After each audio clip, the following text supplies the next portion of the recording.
Moin, ich bin Ofe von Hier Tesla und wir waren ja letztes Jahr schon hier in Arizona bei der Firma Gruber und damals ist ja ein paar Jahre vorher deren Halle abgebrannt, weil sie eine Rotorbatterie wieder zum Leben erwecken wollten und da ist die ganze Bude abgebrannt. Und heute besuchen wir sie wieder in ihrem neuen Gebäude und ihr seid dabei, das ist hochspannend. Ich habe hier schon eben eine Führung gemacht, für mich ist das wie ein Paradies.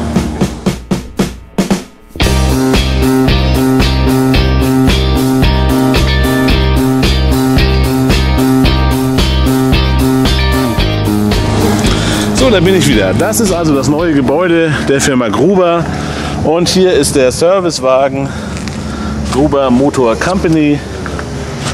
Ist das jetzt eine Dauerwerbesendung? Ich sag mal ja. Aber ja, gut. Hat man also ein Problem mit seinem Tesla, braucht ein bestimmtes Ersatzteil oder weiß einfach nicht weiter und Tesla macht zu, sagt, ich kann euch nicht helfen, wir wollen euch nicht helfen. Gruber kann es. Hier ist der Eingang, Gruber Motor Company. Schön nach außen, wie immer. Und hier ist das Labor. Ist keiner da, macht aber nichts. Ich kann euch hier auch einiges zeigen. Für mich ist nachher die Frage an Peter Gruber Junior, an den Sohn von dem Senior, sehr wichtig. Wie repariert man DC-DC-Konverter oder auch die Charger, die Ladegeräte, die jetzt anscheinend ab und zu mal kaputt gehen. Hier haben wir zum Beispiel einen. Das ist ein amerikanischer Lader der zweiten Generation. Hier seht ihr auch die Wasserkühlung. So sehen die Dinger unter eurer Rücksitzbank aus im Model S. Das sind 3-Phasen-Lader eines Roadsters, die dann hier nochmal drin zu sehen sind. 1, 2, 3. Und die werden hier auch repariert. Das ist wirklich eine schöne Sache, denn bei Tesla müsste man das Teil neu kaufen. Hier wird es repariert. Und so eine Reparatur kostet von so einem Ding 1.400 $, glaube ich. Wenn viele Teilsachen ausgetauscht werden müssen, bis zu 2.400 $.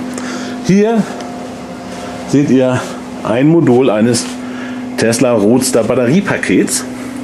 Und hier könnt ihr noch mal sehen, das hier ist die 18650 Batteriezelle, die in eurem Model S, X oder auch im Roadster drin ist. Plus und Minus, die liegen hier alle schön drin in diesen ganzen Paketen und haben hier so ganz klein, könnt ihr das sehen, diese kleinen süßen Dingerchen hier, diese kleinen Blitze, das sind Sicherungen. Und diese Batterien werden natürlich auch wassergekühlt. Hier ist eine Aluminiumleitung. Da gibt es einen Wasseranschluss, da kommt eine Pumpe dran und dann werden diese Batteriepakete gekühlt. So ist es so, dass diese Batterien gerne in einem Roadster mal in ein Brick gehen. Das heißt, die werden nicht geladen, die Leute stellen ihre Autos weg und laden die nicht. Und dann gehen die kaputt. Tesla sagt, wir müssen 30.000, 35.000 $ haben, damit wir in diese schönen Fahrzeuge eine neue Batterie einbauen. Und das sind alles Fahrzeuge hier, diese ganzen Roadster, die haben alle ein Batteriebrick, das heißt, die sind tiefenentladen. Die werden hier alle wieder komplett zum Leben erweckt. Hier seht ihr nochmal ein Batteriepaket mit einer Verkleidung, das hatten wir eben hochkant stehen, hier der Wasseranschluss. Und hier seht ihr nochmal eine komplette Batterieeinheit eines Roadsters. Hier sind Sicherungen, zum Beispiel, die auch gerne mal kaputt gehen. Dann sagt Tesla, das muss alles neu. Aber hier bei Gruber wird es repariert. Und das finde ich halt super gut, weil hier, und wenn ich mich hier so umgucke, das ist die Werkstatt der Zukunft. Denn so sieht es in Zukunft aus. 2, 3 Hebelbühnen und sonst stehen die Dinger auf der Erde. Hier haben die das Batteriepaket aus dem Auto rausgenommen. Hier sind extra Halter für die Hebelbühnen montiert worden, damit man das Fahrzeug sicher aufbocken kann. Die haben sie sich selber angefertigt. Und so sieht es in einem Tesla Roadster aus, wenn man die Batterie ausbaut. Hier seht ihr die Antriebswellen, Federbeine, Querlenker, Bremsscheiben, Getriebe und da ist der Elektromotor. Und so sieht das aus. Total simpel. Ne, ein paar mehr Kabel erstmal, aber so schlimm auch nicht. Und hier seht ihr dann die Roadster, die alle mit tiefenentladenen Batterien hier stehen und hier dann wieder zum Leben erweckt werden. Auch sehr interessant. Hier vorne Kühler mit Lüfter, Batterie, Bremsverstärker, ABS-Pumpe. Ich kenne mich mit dem Roadster nicht so ganz aus, das ist für mich so ein bisschen neu. Hier gab es einen Unfall und das ist sehr schade. Das ist zum Beispiel eine Box hier, die dafür zuständig ist, dass der Aufprall absorbiert wird. Und hier seht ihr, wie der obere Querlenker aus dem Rahmen ausgebrochen ist. Und jetzt kommt's, und das finde ich natürlich sehr schade, weil das ist für mich absolut ein reparierbarer Schaden. Tesla würde diesen Wagen nicht mehr zertifizieren. Das heißt tatsächlich, der wird geschlachtet. Und das ist natürlich sehr schade, denn so einen Schaden kann man in meinen Augen immer noch gut reparieren. Ich würde aber keine Zertifizierung mehr von Tesla bekommen. Ja, und da sehe ich ihn gerade, Peter Gruber. Moin! Grüß Gott, Ove, wie geht's? Alles gut, schön dich zu sehen.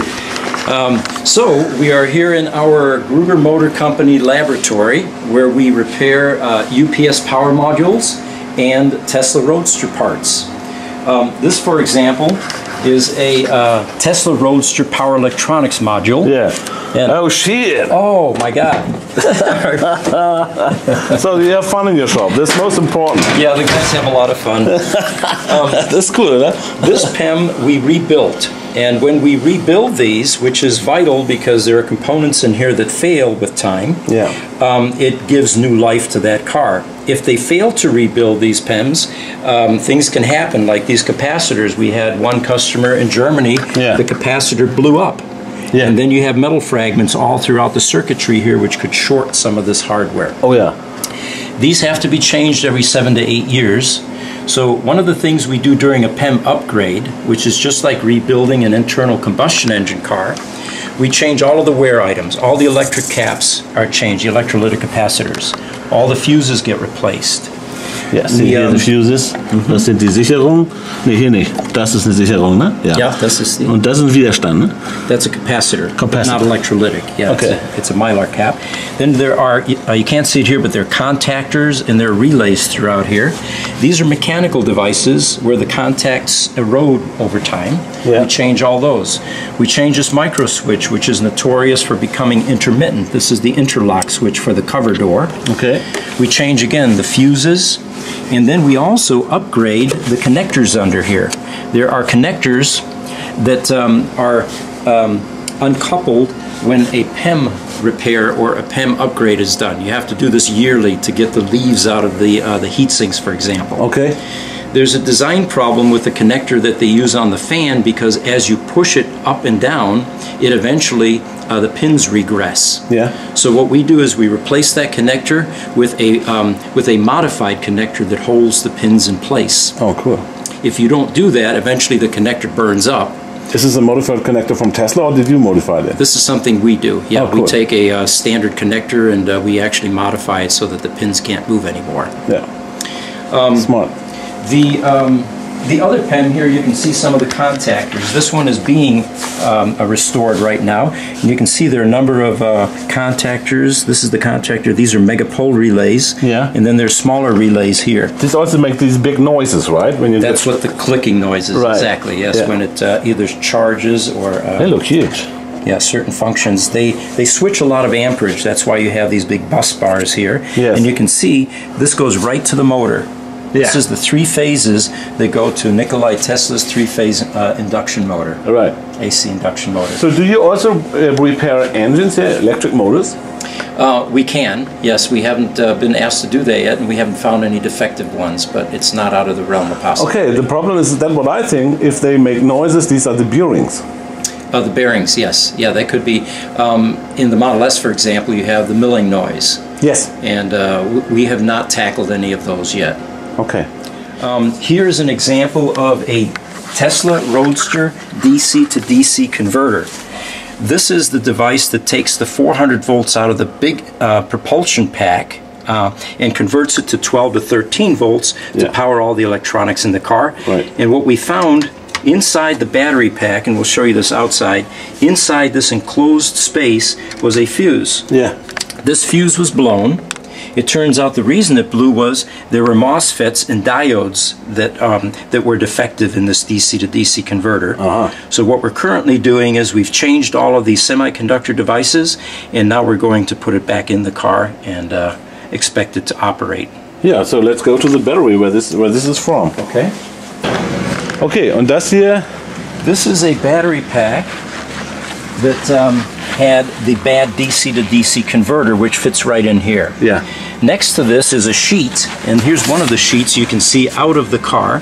This is the cooling jacket here. We put mold caps on it to prevent it from leaking like this. Yeah. And there are rubber hoses on the back of the battery pack that feed coolant through here to cool all the cells. Yeah.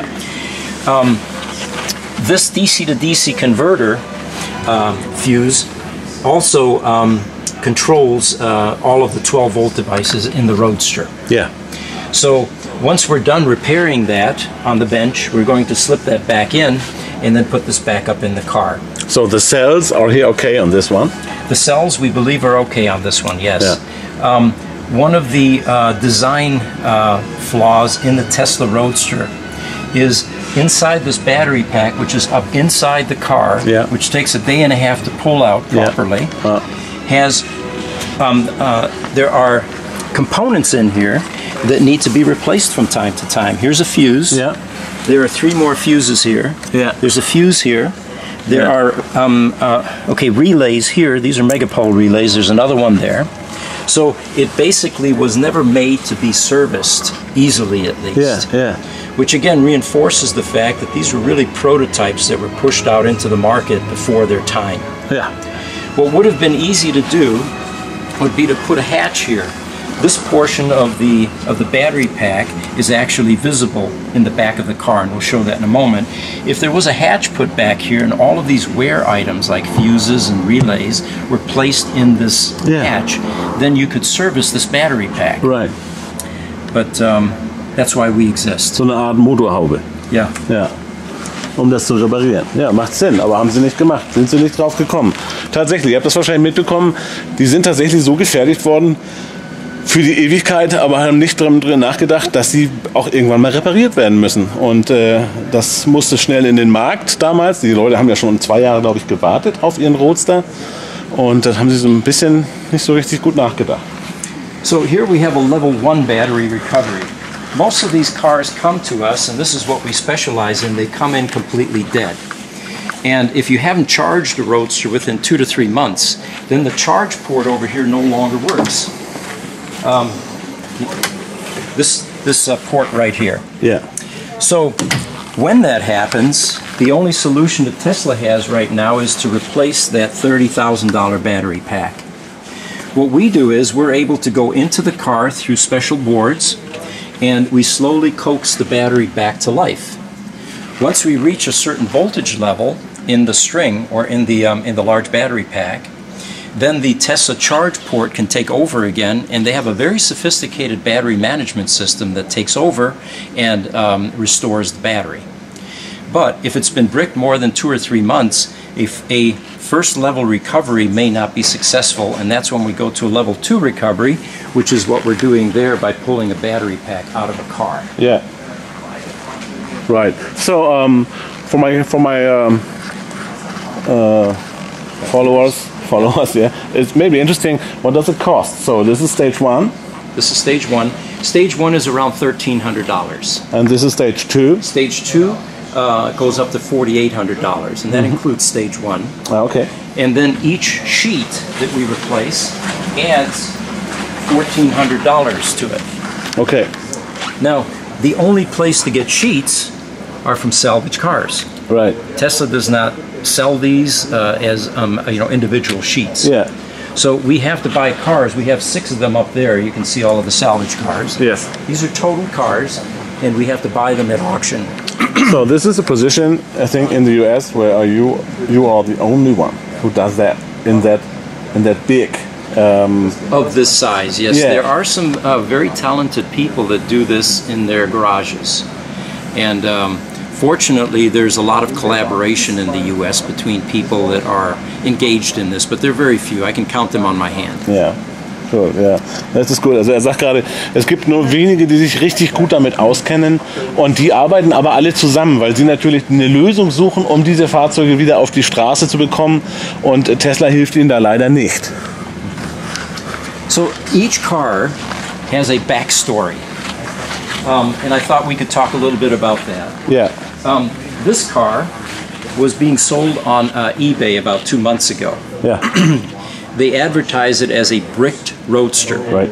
People in the industry know what that means. We know what it means. It means the battery is dead. The car got up to $41,000, and I thought, who is buying a $40,000 car that they have to put a $30,000 battery pack into if they don't come to us? Right. You know?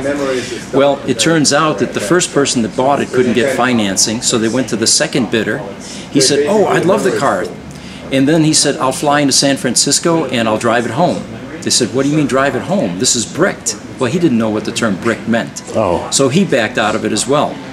Now the car is here and it has already had a level 1 recovery, which was not successful, but we've identified through our own software which of the sheets are bad. And as soon as the lift frees up, we're going to put this up and we're going to change sheets in this car. Okay. So, but anytime the sheets will be gone, you don't have sheets anymore to repair. That is a distinct possibility.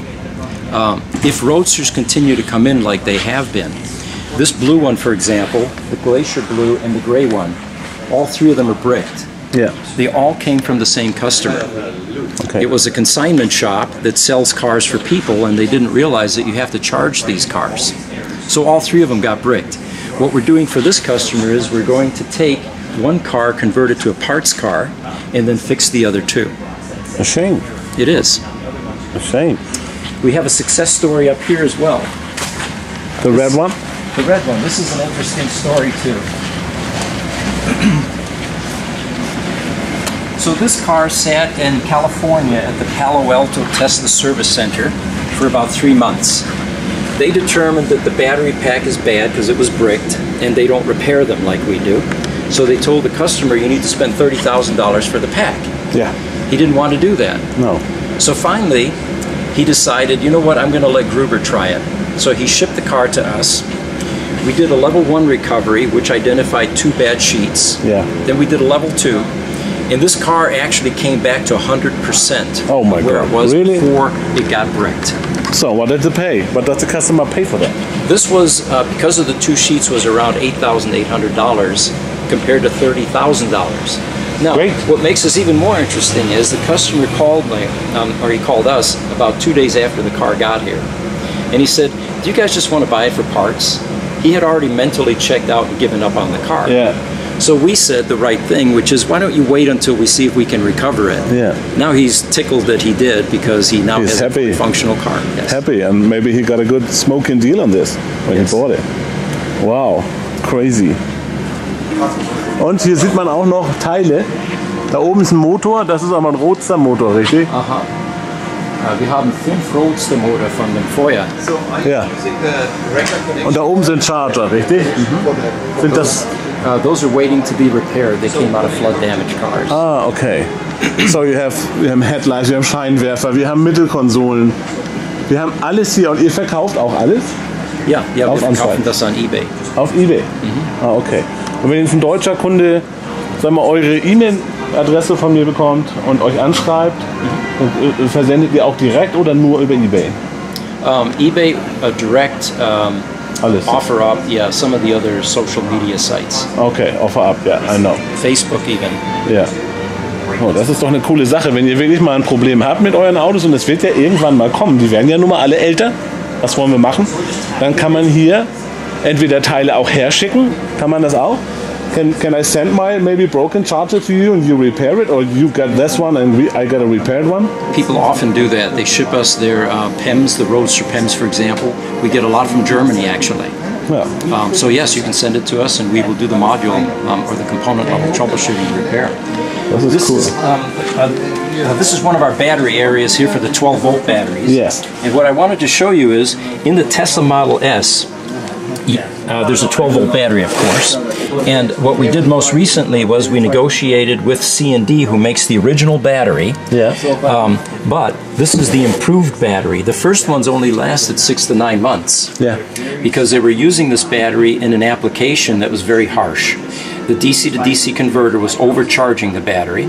It was running 24/7 constantly because you have security systems, you have door locks, you're always using the 12-volt battery. Yeah. So finally, C&D had a huge warranty problem. They decided to collaborate with the Tesla engineers, and they came up with a special, more resilient battery, which is the DCS-33 UNCR battery. Yeah. We have two versions of this. We have one that we have made for us under our label, the Gruber Motor Company battery, and we have the what's called the OEM, or the original equipment manufacturer battery. Yeah. What we're now doing is reverse engineering the Model 3 battery and the Model X battery. Okay. And we're going to create a battery like this that is in the same container size, and start offering that to out-of-warranty customers. So what is in it? There's no acid in it, right? Yes, there's acid and lead. It's a lead-acid battery. It's a lead-acid? Okay. The reason lithium-ion doesn't work in this application is because it doesn't like cold weather. Yeah. In that large battery, there are heaters that protect the lithium-ion cells. Yeah. In this small battery, you can't feasibly put heaters in there. And it's very difficult to get UL approval and CSA and some of the other regulatory approvals.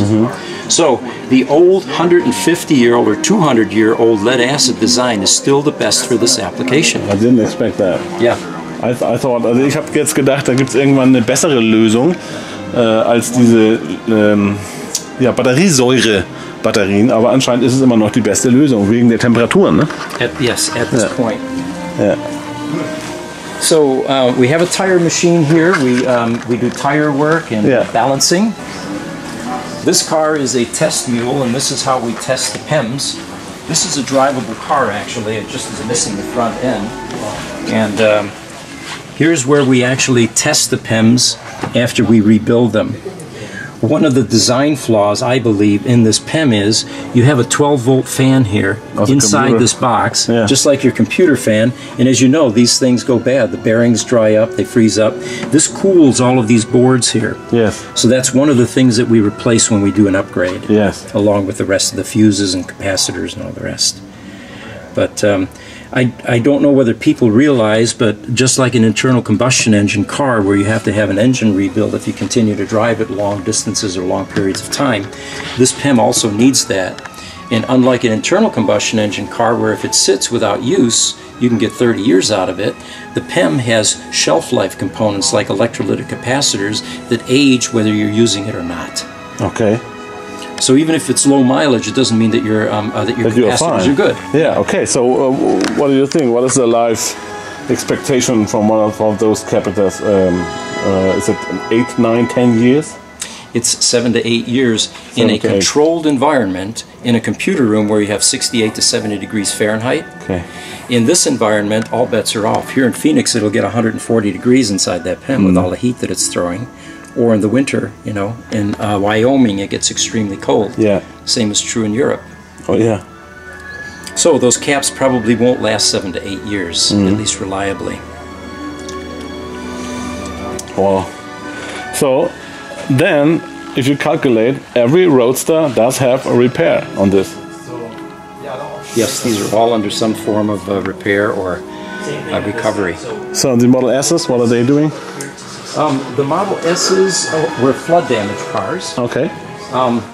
This one is a 100D, 2017, I believe. This car came to us with the sticker, and I saw this at the auction, and I suspected it was fairly new because this comes from the dealer, from Tesla. When we got it, we finally hacked into the computer. It turns out this car only has 697 miles. By hacking into the computer, we were able to get the owner information because when a car floods, it shuts down and they can't erase all their personal stuff. We then ship them all their personal belongings that are left in the car, and often they can't get to things. Very kind. And then it turns out that this car was being driven on a road in Louisiana. The owner had it for 4 days. He was driving down a road that had some water on it. Yes. From some rain, before hurricanes. and it was pretty wide. Well, he didn't realize it was a narrow road, but there was a 4-foot drop in culvert, which was filled with water as well, and he drove it right into that 4-foot culvert. And swim on it.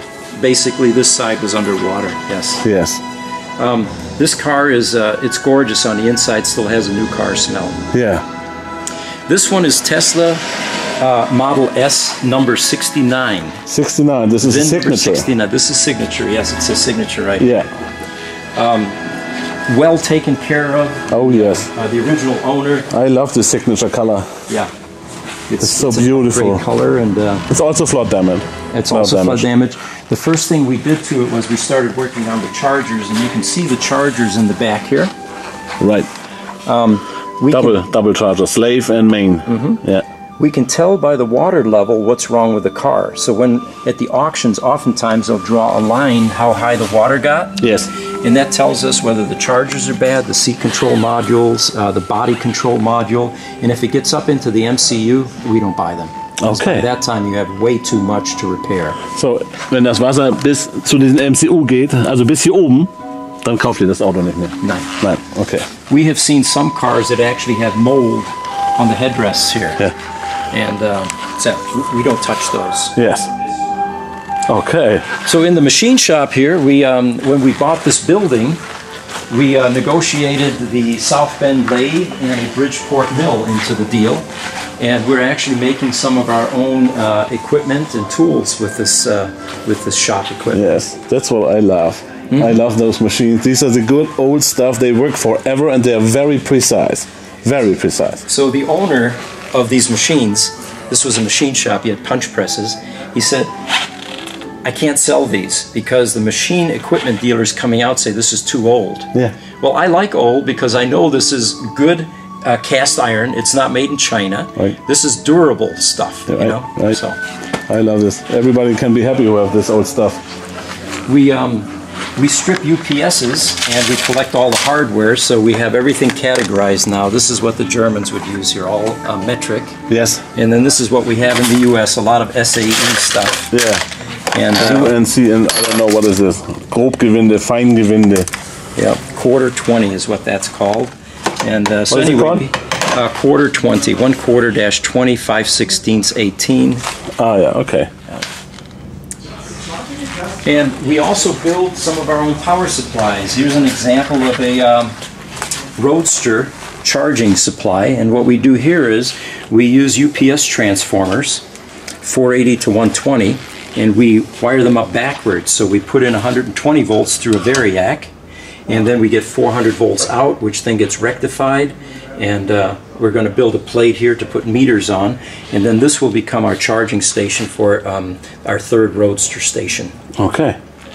Smart. Who's that? That's the giant panda bear, yeah.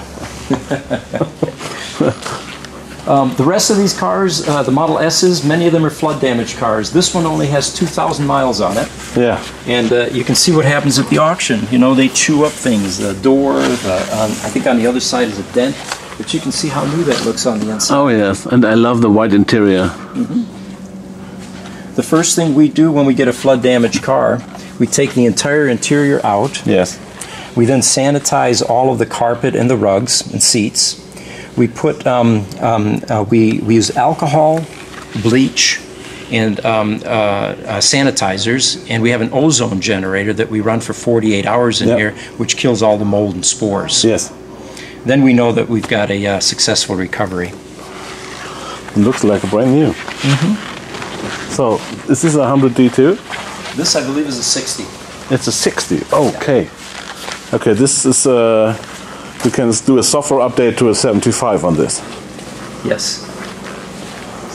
And this is an older one. Yes. This, I believe, was an 85. Yeah. We've been using this for parts, and eventually we'll put this back together as well. Yeah. Okay. We have a P100D Ludicrous here, the green one. I think you guys saw that once before. Yeah, last year. And this is our UPS section here. This is an uninterruptible power system. This is a 0.5 megawatt unit, and or 500 kilowatts. Yeah. This is the this device will continue to provide power when the power drops out in a building. And what we repair is the power modules. This is a 25 kVA power module. Yeah. And so a customer can actually start with 100 kVA and then build it up to whatever size they need. In this case, 500 kVA. And where's the battery? The batteries are here. Okay. And we also repair those and refurbish them. So this is 18650? No, this is other stuff. No, this is 12-7 lead acid batteries. Okay. And 20 years ago, we actually pioneered this in the UPS world. People were taking these battery packs and throwing them into landfills when they were no good anymore after about 2 or 3 years. We figured out how to open these up, change the batteries inside, reprogram it, and then it has a new life. And now we take the battery cells that we took out and responsibly recycle those, convert them to lead. Wow. And you developed this on your own. So you start with nothing and you thought about it, I have to do it. I have to do something on that. That's how it all works. Mm-hmm. We originally sold UPS equipment for computer rooms and built computer rooms. And then everything else you see here grew out of that. What actually started this whole electronic vehicle effort, or the electric vehicle effort, is my green Tesla Roadster that I drove to work every day, and one of our field engineers that repairs these looked at the PEM and said, you know, we can repair those. And within 2 months I had hired somebody that could, and that's what started our original Gruber Motor Company. Wow, das ist cool. Die gute alte amerikanische Geschichte, ne, da kommen zwei Leute zusammen und finden was raus und daraus wird dann eine Firma gemacht, wie man sowas alles repariert. Und wie Peter schon gesagt hat, es gibt nicht viele in Amerika, die das machen. Do you know Rich Rebuilds? Yes. Yes? You have contact with him? We have contact with him. He does it a bit differently than we do. Yeah, yeah. He repairs things in his backyard on the mown. Or the grass. He uses a butter knife to take the grill off. You know, but you know, I think he would enjoy having a shop like this to do what he does. But he is definitely one of the pioneers in this industry that possibly even motivated Tesla to start selling parts on salvage cars. Yes. Wow. Crazy. I'm really excited. For me, also für mich ist das hier natürlich das Paradies. Ich glaube, ich könnte mich hier in jedem dieser ganzen Regale mal eine halbe Stunde umgucken und alles mal einmal anfassen. Aber eigentlich sind das alles die gleichen Sachen. Ich sehe da oben ganz, ganz viele Antriebswellen, die auch gerne mal kaputt gehen. Und ich mache einfach noch mal ein paar Bilder jetzt für euch. Und wenn ihr Fragen habt, die Adresse von der Firma Gruber, die ist unter dem Video. Hier könnt ihr dann auch Teile bestellen und auch weitere Fragen haben.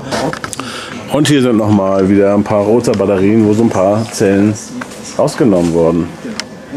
Das ist wirklich interessant. Ich finde das hochinteressant. Roadster-Türen, Stoßstangen, da oben nochmal Motoren. Okay, wir haben jetzt wieder viel gelernt heute. Das Video geht jetzt hier zu Ende. Rolf, schön, dass du mich wieder mit hierher genommen hast. Vielen Dank. Ja, vielen Dank, dass du gekommen bist. Also Tesla Owner zuerst. Ja, eigentlich konnte ich ja eigentlich gar nicht. Ne? Ich habe gestern gefeiert mit dem aber egal. Und da lädst du gerade deinen Roadster, mit dem du mich, glaube ich, mit nach Hause nehmen musst. Ich sitze hier gerade im Tesla Roadster, aber nicht lachen. Rolf lacht die ganze Zeit über mich, weil wir wissen noch nicht, wie ich hier wieder rauskomme. Ja, ich muss ihn rausheben irgendwie.